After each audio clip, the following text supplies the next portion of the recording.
2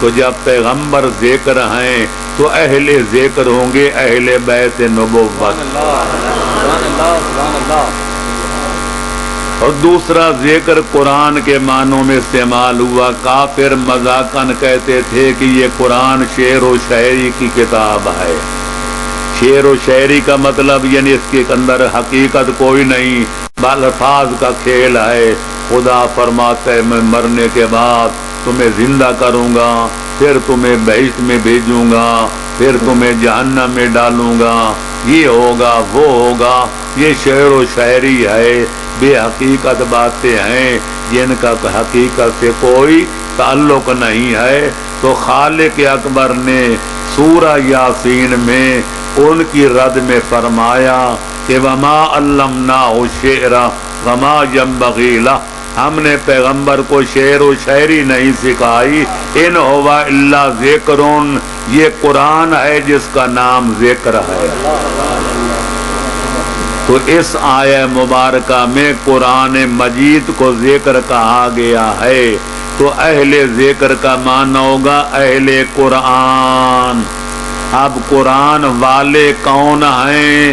یہ پیغمبر اسلام سے جب ہم نے پوچھا تو فرمایا انی تارکن فیکم الثقلین کتاب اللہ و اطرتی اہل بیتی.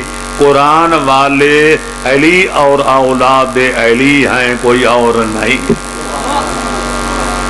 لہذا کہیں فرمایا القرآن مع علی و علی مع القرآن لن یفترقا حتی یرد علی الحوض. علی قرآن کے ساتھ، قرآن علی کے ساتھ، جب تک دونوں اکٹھے میری بارگاہ میں حوض کوثر پہ نہیں حاضر ہو جائیں گے اس وقت تک نہ کوئی طاقت قرآن صامت کو قرآن ناطق سے جدا کر سکے گی کہ نہ کوئی کائنات کی قوت و طاقت قرآن ناطق کو قرآن صامت سے الگ کر سکے گی. لہذا آل محمد جس معنی سے بھی ذکر کو لیا جائے، اگر پیغمبر کے معنی میں ہیں تو اہل بیت رسالت بھی یہی ہیں. قرآن کے معنوں میں لیا جائے تو حقیقتاً وارث علم قرآن بھی یہی ہیں. لیکن آج ہے 15ویں صدی، اور 15ویں صدی کا المیہ یہ ہے کہ آل محمد میں سے وارثان قرآن میں سے 11 ہستیاں دنیا سے تشریف لے جا چکی ہیں، لے دے کر ہمارے پاس اقلیم امامت کا 12واں تاجدار، پیغمبر اکرم کی مسند کا 12واں جانشین، ہمارے وقت کا امام، صاحب العصر والزمان، پردہ غیبت میں روپوش ہے. لہذا ہم ان کی خدمت میں جانا چاہیں تو جا نہیں سکتے، وہ ہمارے پاس تشریف نہیں لاتے. لہذا اب کیا کیا جائے؟ اس مسئلے کا حل اس وقت لوگوں نے پوچھا تھا جب امام پردہ غیبت میں تشریف لے جا رہے تھے. مولا آپ تو پردہ غیبت میں تشریف لے جا رہے ہیں، اور جب تک اللہ کا اذن نہیں ہوگا آپ ظہور نہیں فرمائیں گے، اور اللہ بہتر جانتے ہیں کہ وہ کب آپ کو اذن دے گا. اس دوران آپ کے نام لیوے کدھر جائیں گے؟ کتنا معقول سوال ہے. تو امام 1400 سال کی تاریخ اسلام گواہ ہے جب سے امام غیب ہوئے ہیں، اور وہ غیبت کبریٰ کی تاریخ ہے 329 ہجری، جبکہ آج ہے 1432 ہجری.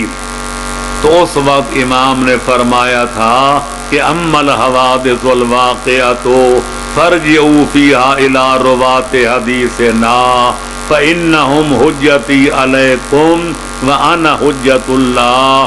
میری غیبت کبریٰ کے دور میں جو تمہیں الجھنیں پیش آئیں، جو دینی مشکلیں پیش آئیں، جو تمہیں دینی مسائل درپیش ہوں، اور ان کا حل کرنے کے لیے، حل تلاش کرنے کے لیے آپ پریشان ہوں تو پریشان نہ ہونا، میرے علوم کے عالموں کی طرف میری احادیث پر نظر کرنے والوں کی طرف، میرے حلال و حرام کو جاننے والوں کی طرف رجوع کرنا، وہ میری طرف سے تم پر حجت ہوں گے اور میں خالق اکبر کی طرف سے ان پر حجت ہوں گا۔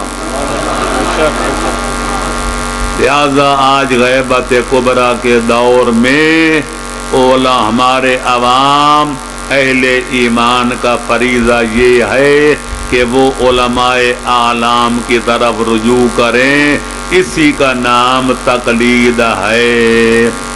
جہاں تک عقائد کا تعلق ہے ان میں علم و یقین ہونا چاہیے۔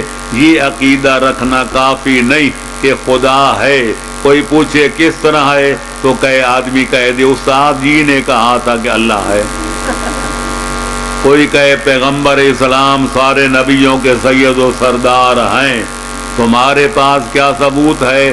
تو وہ کہہ دے اماں جی نے مجھے یہی بتایا تھا۔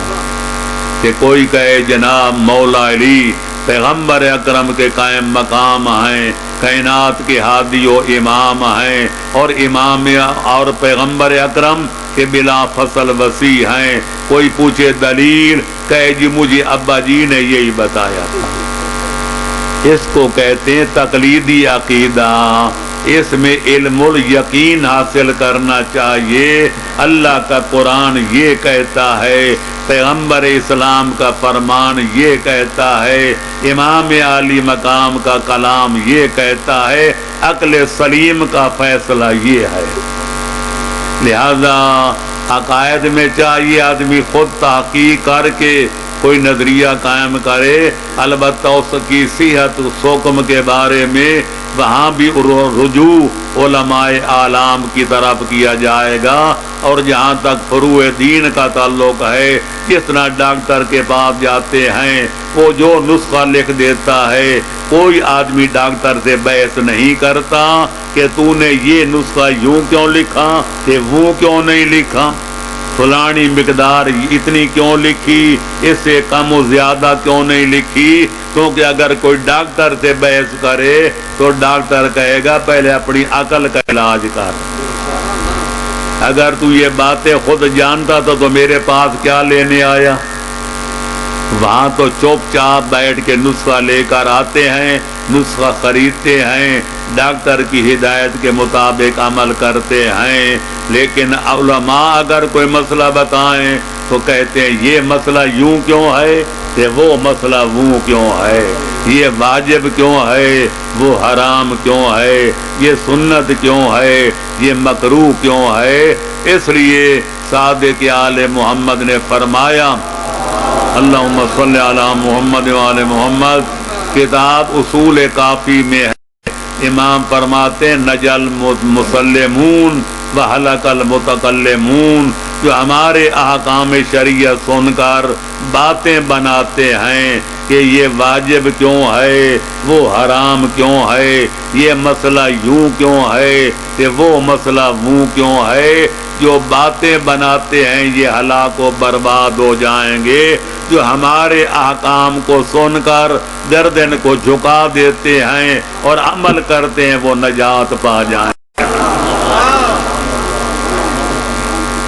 تو بہرحال نتیجہ یہ نکلا میری گفتگو کا کہ گندم اگر بہم نہ رسد بس غنیمت است، تو گندم نہ مل سکے تو پھر جو پہ گزارا کرنا چاہیے، پراٹھا مل سکے تو روکھی روٹی پہ گزارا کرنا چاہیے، چپڑی ہوئے نہ ملے تو پھر جو ہے بغیر چپڑی کے کھانی چاہیے۔ لہذا معصوم امام تو پردہ غیبت میں ہیں، لہذا ان تک رسائی نہیں، تو پھر علماء کرام کی طرف رجوع کر کے مسئلہ انہی سے پوچھنا چاہیے، اور ان کی بات کو فرمان امام سمجھ کے پلے بھی باندھنا چاہیے تے عمل بھی کرنا چاہیے۔ الحمدللہ قوم میں بیداری پیدا ہو چکی ہے، جہالت اپنی موت مر رہی ہے، علم کی روشنی جوں جوں پھیلتی جا رہی ہے تو چمگادڑوں کی موت آتی جا رہی ہے۔